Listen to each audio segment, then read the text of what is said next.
Bienvenue à Mosaïque. Nous sommes toujours dans la maison historique dans le parc Valois, la maison Joachim Génus à Vaudreuil-Dorion. Et aujourd'hui, je reçois l'artiste Sabrina Tardif de Valleyfield. Bonjour Sabrina. Bonjour. Merci d'avoir accepté cette invitation. Tout le plaisir est pour moi. On veut connaître tous les artistes de la région. Sabrina, parle-nous un peu de toi. D'abord, tu es originaire de Valleyfield. Oui. Oui. Tu es une artiste en art visuel. Tout à fait. Et puis, les médiums, je sais que tu as aimé beaucoup les textiles d'abord. Oui. Tout d'abord, je travaille surtout à la peinture acrylique. Oui. J'ai appris à l'huile. Ma mère est aussi enseignante en peinture, en fait. Ma mère donne des cours de peinture. Donc, tout ce que j'ai appris, c'était à l'huile au départ, parce que maman me l'a montré. Et par la suite, je dirais, j'avais peut-être 18 ans quand j'ai découvert l'acrylique. Puis là, c'est comme tout un monde qui s'est ouvert à moi. Ça séchait vite, c'était facile à travailler, tout ça. Et puis là, c'est vraiment là que j'ai développé mon propre style. Alors, tu faisais des toiles? Oui. Dans le fond, j'ai commencé à faire du patchwork sur toile, de la courte pointe sur toile. Patchwork? Oui. C'est quoi ça? Comme de la courte pointe, plein de morceaux de tissu qu'on coud ensemble pour faire une couverture. OK, mais en acrylique? Oui. OK. Donc, je peins des motifs sur les toiles et ensuite, je viens les assembler avec des coutures, dans le fond. Une mosaïque? Donc, oui. C'est une mosaïque? C'est une sorte de mosaïque, en fait. Là. Oui, c'est vrai. Et puis, tout ça, ça m'est pas mal venu du fait, quand j'étais adolescente, je voulais sortir du lot, toujours. Donc, moi, je voulais être originale, je voulais pas être comme les autres. Je faisais mes propres vêtements, c'est moi qui ai fait ma robe de bal. Donc, puis là, je peignais et je faisais de la couture. Donc, à un moment donné, j'ai comme juste joint mes deux passions ensemble pour faire quelque chose d'inédit. D'inédit. Oui. C'est un peu ta démarche artistique. Oui. Est-ce que tu as suivi d'autres formations à part que ceux de ta mère? Non, pas vraiment. Mais tu es en enseignement actuellement. Oui. Je suis enseignante. J'ai un parcours un peu spécial. Allez-y. Par où commencer? Mais ta mère, elle t'a vraiment... Ça veut dire qu'une maman artiste qui montre à sa fille, enfant, à prendre des pinceaux, initie une nouvelle artiste, quelque part. Oui. Puis j'ai vraiment... Je pensais pas suivre ses pas autant. En fait, je me suis enlignée vers vraiment d'autres choses. Puis finalement, je suis revenue à ça, puis je suis les pas de ma mère, finalement. OK. Quand je suis allée au cégep, je suis allée en arts et lettres, profil cinéma. Oh. C'était bien, mais j'ai eu des cours d'art visuel au cégep, mais j'apprenais pas grand-chose, en fait, parce que je les avais déjà apprises avec ma mère. Donc, c'était pas du nouveau pour moi, nécessairement. C'était plus les concepts derrière que je trouvais qui étaient intéressants parce que c'était beaucoup plus travaillé. Ensuite de tout ça, je suis allée à l'université à Concordia en Art History and Film Studies. OK.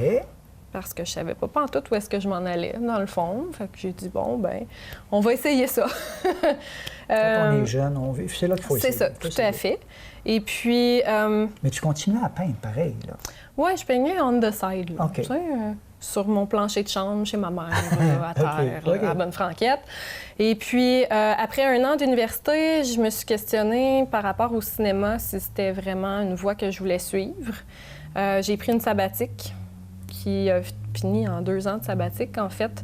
J'ai travaillé à Hydro-Québec, j'ai fait plein d'autres affaires qui n'ont pas rapport avec les arts. Tu as gagné ta vie. Puis, j'ai travaillé dans une petite galerie d'art qu'il y avait à Valleyfield qui s'appelait la Galerie du Coin. OK.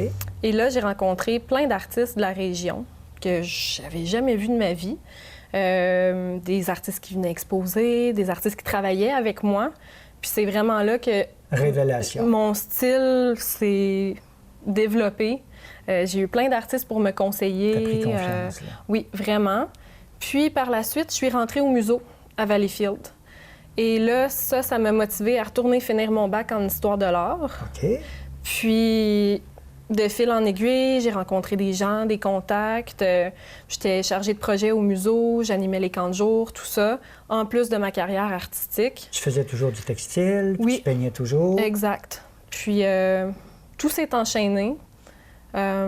Puis, à un moment donné, j'ai donné mon nom dans une commission scolaire. Pour être enseignante. Oui.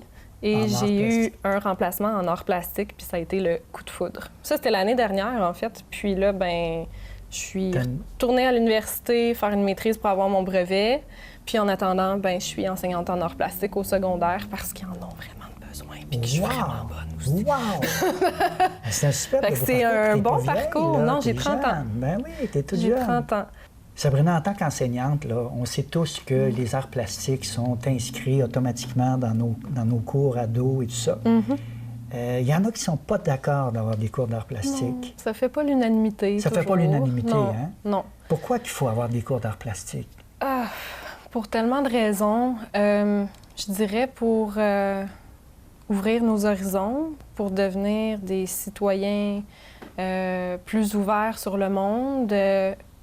Ça développe notre compréhension de ce qui nous entoure aussi. Et ce que je dis souvent à mes élèves, c'est que, bon, en français, tu apprends comment t'exprimer par écrit puis verbalement, mais des fois, on ne trouve pas les mots pour exprimer ce qu'il y a dans notre tête. Puis, on peut l'illustrer, ça. Mais il faut apprendre les techniques pour que ça sorte bien aussi. C'est comme le français, il faut apprendre comment bien l'écrire, comment bien le parler. Mais c'est la même chose pour ce qu'il y a dans notre tête. Si on veut l'illustrer, il faut savoir comment l'illustrer aussi. Ça permet à s'exprimer. Oui, exactement. Puis des fois, d'une façon qu'à l'écrit, ça sortirait pas aussi beau ou aussi bien, nécessairement. Fait que moi, c'est ça que je leur dis. Une colère. Oui, mais une joie, une colère, une peine, peu importe. Une émotion quelconque. Mais des fois, c'est comme ça que ça sort mieux aussi. Je dis pas pour tout le monde nécessairement. Peut-être qu'il y a des personnes qui sont plus douées pour l'écrire. Mais de savoir le faire, c'est important aussi. Puis j'avais un élève l'année passée qui m'avait dit « Ah, madame, je veux pas vous manquer de respect, tu sais, mais pour moi, les arts, ça sert à rien. » Puis là, j'avais dit « OK, bien... Le linge que tu portes aujourd'hui, s'il n'y avait pas un artiste qui l'avait dessiné, tu viendrais à l'école tout nu. S'il n'y avait pas quelqu'un qui avait designé ton autobus, qui avait dessiné l'autobus, tu viendrais à l'école à pied. Puis tu n'aurais pas de souliers pour mettre dans tes pieds, parce que ça prend quelqu'un qui le dessine aussi, le soulier. Il l'a saisi, le jeune? J'ai dit ton iPod, tout ça, la musique qu'il y a dessus, tu viendrais à l'école, pas de musique. Il avait vraiment dit les arts sont pas il a dit, pour moi, ça sert à rien. Fait qu'il n'était pas capable de voir qu'il y en avait autour de lui, partout. C'est ça. Fait que c'est de les amener à ça, puis c'est un beau défi. Moi, je trouve que c'est un beau défi, puis c'est ça qui me drive aussi, à aller chercher ces élèves-là qui sont complètement bloqués par rapport aux arts, puis de faire comme « Non, je m'attends pas à un Picasso de toi, je m'attends à ce que tu essaies, à ce que tu t'ouvres un petit peu sur qu'est-ce que je suis en train de te montrer, puis ce que tu aimes, tes intérêts, tes hobbies, tout ça, tu peux les transposer dans ce que je t'enseigne. C'est ça qui est intéressant, mais des fois, ils font pas le lien, puis c'est nous qui doit les amener à faire ça. Donc, puis par la suite, bien, ça fait des ados qui viennent te voir à tes médiations culturelles, puis qui veulent participer, puis tout ça. Donc, tu les ouvres à leur société, puis à leur culture aussi, ce qui se passe près d'eux. Donc, je pense que je suis quand même pas pire pour essayer de faire ça avec eux. Tu l'as bien expliqué, vraiment, vraiment. Donc voilà, moi, c'est ça qui me motive en tant qu'enseignante. Fait que c'est ça. Puis, dans mes temps libres, je m'implique dans des projets culturels là, au niveau de ma communauté à Valleyfield comme à Vaudreuil. C'est deux villes que j'aime beaucoup travailler avec, des belles équipes. C'est vraiment le fun. Puis je sais que tu as fait une résidence aussi à la Maison Félix Leclerc. Oui. Oui. Oui. Le magnifique piano. Oui, c'est moi, ça. C'est toi, ça? Oui. Comment ça a parti, tout ça? Bon, tu as appliqué pour une résidence, tu étais retenue? Oui. J'avais déjà fait quelques petits projets pour la ville de Vaudreuil. Donc, j'avais déjà établi contact avec les acteurs du milieu et tout. Puis, j'ai vu ça passer, puis j'ai appliqué, puis on m'a rappelé. Puis c'était vraiment le fun. La maison, moi, c'était en plein hiver, en plus. C'était juste avant les fêtes. Fait que j'avais, tu sais, la petite ambiance pré-Noël avec la neige dehors, le petit chocolat chaud, puis je faisais mon piano. C'était parfait. C'était vraiment une belle ambiance. Puis j'ai fait des ateliers aussi de médiation culturelle là-bas.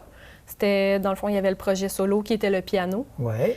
Et il y avait des activités de médiation culturelle qu'on devait réaliser. Moi, dans le fond, ce que j'ai fait, c'était des petits tableaux pour initier les gens à ma pratique. Je leur faisais faire des petits cœurs qu'ils pouvaient donner en cadeau à Noël. Donc, je leur montrais comment faire des petits motifs, je leur montrais c'était quoi mes techniques, je leur montrais comment coudre dans la toile, parce que je couds avec de la laine Bon, dans ça, ma c'est toile. assez particulier, ça. Oui. ça te démarque comme artiste. Oui. Alors, tu fais des œuvres qui sont, on les verra tantôt, là, assez grandes. Oui. C'est des bons formats, là. J'en ai des petits aussi. Des petits aussi. Oui. Je les ai pas portés avec moi, mais j'en ai des petits aussi. Oui, mais on a des images là-dessus. Puis là, tu viens comme lier ces images, ces couleurs, ces formes, ces images, avec de la laine. Oui. Pour créer, si tu veux, pour le rappel de la courte pointe. Oui. Puis... C'est quoi la technique? Tu perces comme ça la toile? Oui, avec une aiguille, une bonne grosse aiguille, une aiguille à... Parce que tes points sont tous égaux aussi, là. Oui. Le plus possible. C'est ça qui fait beau, c'est ça qui est beau. Oui, mais je l'ai fait à la main. Tout est fait à la main. Une grosse aiguille, j'imagine? Oui, avec... grosse quoi, aiguille. comment on appelle ça? Une aiguille à laine. Une aiguille à laine ou... En tout cas, une grosse aiguille. Oui, une bonne grosse aiguille parce qu'il faut que le trou soit assez gros pour que la laine puisse rentrer. Y a-t-il une dedans. technique particulière en cousant? Non, je vais vraiment... Point par point. Où est-ce que je trouve qu'il devrait avoir un point, j'en mets un. Puis si je trouve qu'il en manque un là, ben je retourne en faire un là. Puis tes sujets, c'est quoi les sujets que tu préfères quand tu fais une œuvre? C'est vraiment selon l'émotion du moment. Non, je fais aucun personnage. Aucun personnage? Non, ce n'est pas une avenue que j'ai explorée encore. Tu vas-tu y aller? Peut-être. Peut-être. Je fais des chats. Je les ai vus. Je fais des chats. Ils sont très jolis. C'est mes personnages. C'est très joli. C'est très joli.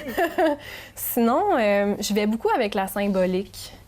Un peu comme mes tatouages, là. Ouais. Ils ont toute une petite symbolique derrière. C'est comme le double sens que j'aime explorer. Comme la toile que j'ai amenée, c'est une plume. Bon, ben c'était pour une exposition avec le thème de la légèreté. OK. Donc, c'était... Non, c'est vrai, c'était les éléments. C'était une exposition pour Vallée d'Or. Ouais. Et puis, le thème de l'exposition, c'était les éléments. Donc, l'eau, l'air, le feu, la terre. Puis moi, je voulais prendre le thème de l'air. T'as Donc, créé une plume. La plume pour la légèreté et tout ça. Donc, il y a tout le temps une petite signification derrière. J'aime beaucoup les fleurs. Donc, les roses sont très présentes. Parce que c'est ma fleur préférée. Ouais. Donc, voilà, mais... Est-ce que tu ne t'assois pas devant une toile blanche, puis à commencer avec un trait, puis tu te laisses aller Non, ce n'est pas une technique que j'ai explorée encore. Non. J'ai tout le temps... Je travaille tellement beaucoup que j'ai plein d'idées dans ma tête, mais jamais le temps de les mettre sur toile. Ouais. Donc, quand j'arrive à en faire une, l'idée est déjà pas mal là. Ouais. Mon processus de création, bon, je vais avoir une image en tête avant de partir. Mes tableaux, je les fais en plusieurs étapes, dans le fond. Donc, il y a l'étape où je vais vraiment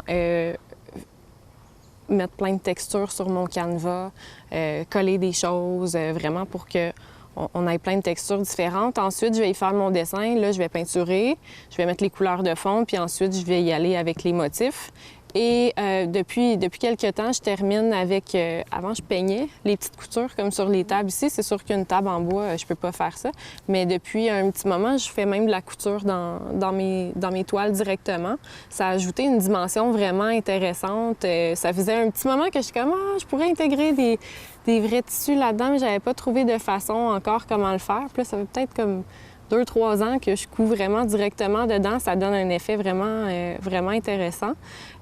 Puis c'est sûr, bon, quand je fais des œuvres publiques comme ça, bon, il y a la partie texture qui est un petit peu moins là, mais on a la texture naturelle de la table, si on veut. Puis là, ben, je vais tout simplement peindre par-dessus. Quand je fais des projets comme ça, les pianos publics, c'est la même chose. Je ne vais pas coudre direct dans un piano, là, ça se peut comme pas. Donc voilà, en gros, comment je fonctionne pour créer des tableaux dans le confort de mon atelier. Puis des projets comme ça aussi. Ouais. Tu as fait des médiations culturelles. Trouves-tu qu'aujourd'hui, on met un petit peu de côté l'artiste individu au détriment des médiations culturelles? Comment tu vois ça, les médias? Parce que tu es une artiste d'abord, avec un cheminement unique, particulier, et tu vas... tu gagnes ta vie en enseignant, puis là, tu fais des médiations culturelles. Est-ce que des fois, ça peut empêcher un artiste d'évoluer? Pas pour moi. Pas pour toi. Pour moi, la médiation culturelle m'a vraiment permis de sortir de ma coquille, de mon atelier, de parler à des gens. De valider des choses. De valider des choses, puis aussi, quand je fais une activité, puis il y a des gens qui arrivent avec des motifs que j'ai jamais essayé, que j'ai jamais fait ou que j'ai jamais pensé faire, puis je suis comme « Hey, ça, c'est bon! » Fait que là, après, je reviens dans mon atelier, puis j'ai du jus de plus pour produire parce que les gens m'ont apporté plein d'idées. Ah, OK. Donc, moi, ça m'a beaucoup nourri, ce type d'activité-là. Je pense que, tu sais, le but de la médiation culturelle, en fait, c'est de transmettre nos connaissances au public. Puis de faire mais moi, je les trouve gens. que également, ça m'est revenu aussi. Ah oui, un échange. Donc, j'aime beaucoup faire ça parce que, justement, tu rencontres les gens, ils t'amènent des idées, puis voilà. Le projet des tables ici, à la Maison Félix Leclerc, c'est la suite d'un autre projet, en fait, que j'avais réalisé pour le Festival de cirque de Vaudreuil d'Orion cet été. La Ville de Vaudreuil m'avait approché, me disait, bon, l'année passée, j'avais fait des portes pour le Festival de cirque, des portes, dans le fond, qui se faisaient comme un concept de peinture à numéros. Alors moi, je traçais le dessin sur la porte, même chose que j'ai fait pour ici, là. Je traçais le dessin, puis là, je me faisais une liste avec des numéros qui correspondaient à des couleurs et je les inscrivais dans les différents motifs qu'il y avait dans les portes ou dans les tables. Et dans le fond, même si moi, je pouvais pas être présente, il y avait des animateurs qui pouvaient l'animer parce que c'est de la peinture à numéros. Donc, tu as tes peintures qui correspondent à un numéro qu'il y a sur les tables et voilà. Tout le monde peut participer. De la peinture à numéros, tout le monde peut le faire. Donc, c'est vraiment un projet très simple, mais auquel moi, je peux apporter ma petite touche par la suite. Donc, voilà, je reviens chez moi, puis je suis inspirée fois 1000. Est-ce que tu te vois enseigner toute ta vie? Est-ce que tu dois faire des grandes expositions? Là, je suis nouvelle, fait que je suis très optimiste que oui, je vais me rendre jusqu'à ma retraite. Mais je sais pertinemment qu'il y a plusieurs autres choses qui s'offrent à moi aussi si jamais je déciderais que l'enseignement, j'en ai assez, par exemple. Mais j'aime beaucoup travailler avec les adolescents. Ça t'oblige aussi à faire des introspections, arriver avec des projets aux étudiants. Oui, tout à fait. Fait que l'artiste travaille encore, s'inspire toujours. Oui, c'est ça aussi, tu sais. Je fais des projets avec mes élèves. Même s'il y a des syllabus très établis, là, tu dois quand même établir. Oui, dans le fond, c'est sûr que le contenu est quand même encadré dans le sens où il y a des notions que je dois leur apprendre, mais la façon que je leur apprends, c'est moi qui décide. OK. Donc, je peux décider de mes propres projets. OK. Tu sais, si j'ai le goût de faire du papier mâché, on fait du papier mâché. C'est sûr que je m'adapte un peu à ce que les élèves aiment faire aussi. J'essaie d'apporter des projets qui les intéressent, mais n'empêche que j'ai quand même un certain contrôle sur ce que je peux faire avec eux. Fait que ça, c'est le fun, tu sais. Si des fois, j'ai le goût de travailler plus les motifs sur un projet, bien, je peux le faire. Mais tu sais, je peux intégrer plein d'autres notions aussi. Donc, je finis mon année scolaire. J'ai encore plein d'idées. Les ados m'amènent plein d'autres idées, puis on aime ça. Si on veut voir des Sabrina Tardif, est-ce qu'il y a des expositions qui s'en viennent? Est-ce que tu aspires à aller dans des galeries? Est-ce que tu veux aller dans des galeries? J'aimerais beaucoup, oui. Mais là, j'ai comme rien pris vu que l'école a recommencé. Oui, non. Dans le fond, tu vas te consacrer là, à l'année scolaire qui s'en vient. Oui, c'est ça. Mais parallèlement, veux-tu aller cogner aux portes de certaines galeries? Oui, il y a des galeries qui m'intéressent. Mais là, c'est ça, depuis comme 1 an, depuis que j'ai commencé l'enseignement et la maîtrise. Tu as moins d'œuvres de fête, là. Hein? Oui, c'est ça. C'est ça. Il faudrait que j'en produise un petit peu plus. Faut que tu produises plus. Oui, exactement. Pour pouvoir créer une exposition. Exact. Tu pourrais peut-être faire une exposition avec d'autres artistes, à la limite. Oui. Je sais qu'il y a le Museau aussi, justement, là, qui avait fait un appel de candidature récemment. Mais effectivement, ça prend des œuvres, hein? Oui, c'est ça. Puis je trouve que au niveau de mes nouvelles œuvres, j'en ai pas assez qui sont à mon goût pour exposer actuellement. Okay. Mais c'est pas quelque chose que je mets de côté, pas du tout. Non. C'est juste... faire des symposiums aussi, tu sais. Si les symposiums, je participe toujours au Festival des arts de Valleyfield. Cet été, j'ai pas participé parce que j'étais partie en voyage. OK. Mais normalement, c'est toujours un endroit où on peut me retrouver à chaque été. Sinon, les autres symposiums, non. Est-ce qu'on peut faire une commande? As-tu déjà expérimenté? Oui. On pourrait faire une commande? Oui, puis même que j'aime ça quand quelqu'un me donne des contraintes. Ah oui? Oui. Quel genre de contraintes? Je suis bizarre de même, là. Si je te dis, moi, j'aimerais ça que tu me fasses une œuvre puis qu'on traite des personnes âgées, parce que ma mère est vieillissante, puis elle aime les fleurs. Ça t'inspire? OK, oui. Bien, je voudrais savoir, mais c'est quoi qu'elle aime comme fleur? C'est pour que ça soit vraiment personnel à cette personne-là. Tu fais-tu une esquisse avant? Oui, toujours. Tu fais une esquisse avant? Oui. Puis tu le proposes? Puis je le propose à la personne. Si elle aime ça, ben go, on y va. Mais oui, j'essaie toujours de... Quand les gens m'apportent des idées d'œuvres, puis j'aimerais ça, un tableau, telle couleur... OK, bien, j'ai jamais travaillé avec cette couleur-là, fait que ça va être le fun. On va essayer quelque chose de nouveau. Puis les textiles, t'as-tu mis ça de côté? La couture? La couture? Oui. Tu l'as mis de côté un peu? Oui, c'est les toiles qui prennent toute la place maintenant dans mon atelier. Dans ma petite chambre d'enfant de 10 par 10, là, même pas. Là. T'as pas d'enfant encore? Non. Fait que tu peux créer quand tu vas avoir des enfants, c'est sûr. Ma chambre d'enfant est occupée par d'autres bébés. C'est pas pire. Mais non, c'est ça. J'aime ça, prendre des commandes. C'est sûr que là, profession et maîtrise en même temps. C'est bien correct. Les choses sont un peu sur le nerd durant l'hiver, puis pendant l'été, bien là, je suis occupée. Qu'est-ce que je peux te souhaiter? Qu'est-ce que je peux te souhaiter? Un artiste comme toi qui va aller se sécuriser dans l'enseignement, ça c'est bien. Oui. Moi, je veux que tu continues. Bien, peut-être une belle deuxième année, une bonne rentrée. Juste ça! Tu vas avoir une belle rentrée scolaire. Non, mais en tant qu'artiste, qu'est-ce que je pourrais te souhaiter d'ici 2-3 ans? Une exposition solo? Des beaux projets de mural. De mural? Oui. T'aimerais ça faire une... Oui. Le mural, c'est comme une œuvre intégrée aussi. Ça, t'aimerais ça faire ça? Puis moi, j'ai passé l'été à faire des peintures au sol, parce que ça, c'est un autre type de projet que je fais. Des œuvres éphémères au sol, sur l'asphalte, médiation culturelle, avec de la gouache. Donc, c'est sûr que ça Mais permanent, ce serait le fun? Permanent, oui. Mais Mural. ça prend des autorisations aussi. Là. Donc, souvent, puis quand on fait participer des enfants, on ne veut pas qu'ils se tâchent non plus, parce que papa et maman ne m'aimeront pas beaucoup. Donc, souvent, ce qu'on me demande, c'est de faire des activités, des œuvres éphémères au sol. Ouais. Puis, les gens, ils voient pas mal ce que je fais sur Internet. Fait que c'est eux qui me contactent, qui me disent hey, « moi, je veux que tu viennes faire ça dans mon événement. » Fait que je fais comme « OK, tu sais, je leur dis ce que ça implique et tout ça. Puis, go, on y va. » Mais c'est ça, c'est au sol, puis c'est éphémère. J'aimerais ça être sur un mur puis que ça reste. Mais moi, je te souhaite ça, cette murale-là. Merci. En fait, c'est souvent un pavillon public qui va faire appel à un artiste comme toi, une ville. Oui. Je travaille beaucoup avec les villes, en fait. Fait que l'appel est lancé, là. Oui. Si on veut avoir une fresque de Sabrina Tardif, ça serait magnifique. J'aimerais beaucoup. Merci. Merci à toi, Sabrina. Merci. Merci d'être venue au passage de Mosaïque. Ça me fait plaisir. Voilà, moi, je vous souhaite une belle semaine et on se dit à la semaine prochaine avec un autre artiste. Merci.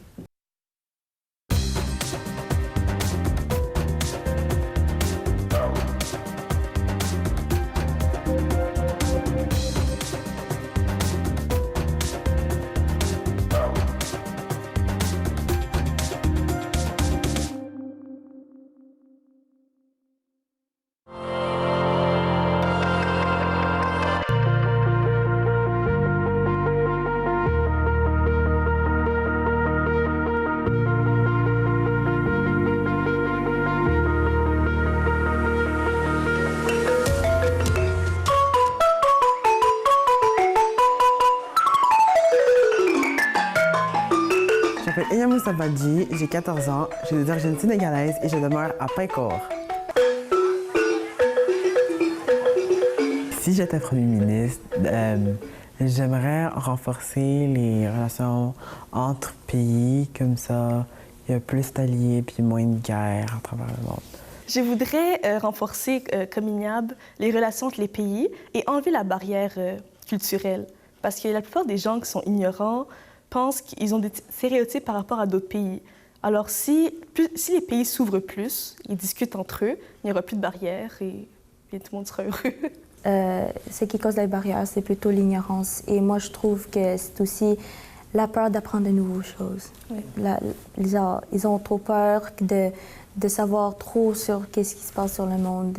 Et c'est pourquoi, donc, la raison pourquoi beaucoup de gens sont plutôt ignorants, comme Emily dit. Je m'appelle Maria Sofia Denise Correa, j'ai 16 ans, je suis d'origine philippine et je demeure à Pincourt.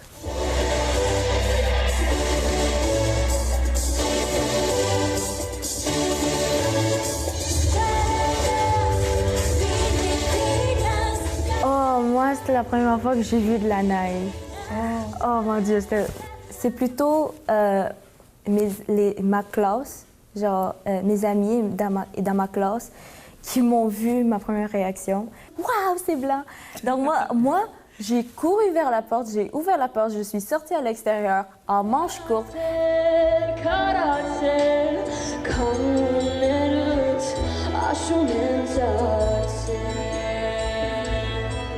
Parev, qui veut dire bonjour en arménien. Je suis Arabella, j'ai 13 ans et je suis d'origine arménienne. Bonjour, je m'appelle Alexandra, j'ai 9 ans et je viens de la Roumanie.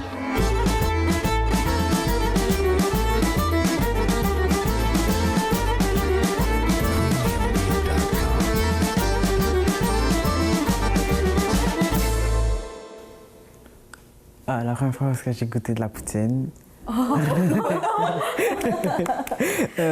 Fait que là, après, tout le monde était genre, quoi? Tu n'as jamais goûté la poutine?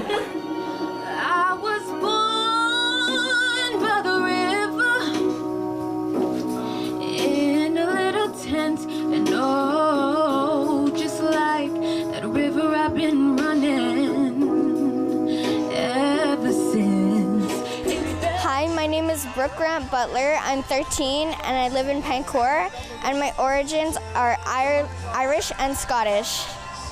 Je m'appelle Kim Tremblay, je suis résidente de Pécourt et je suis pleinement québécoise. Quand tu es jeune et tu viens de l'immigration, tu vois une différence.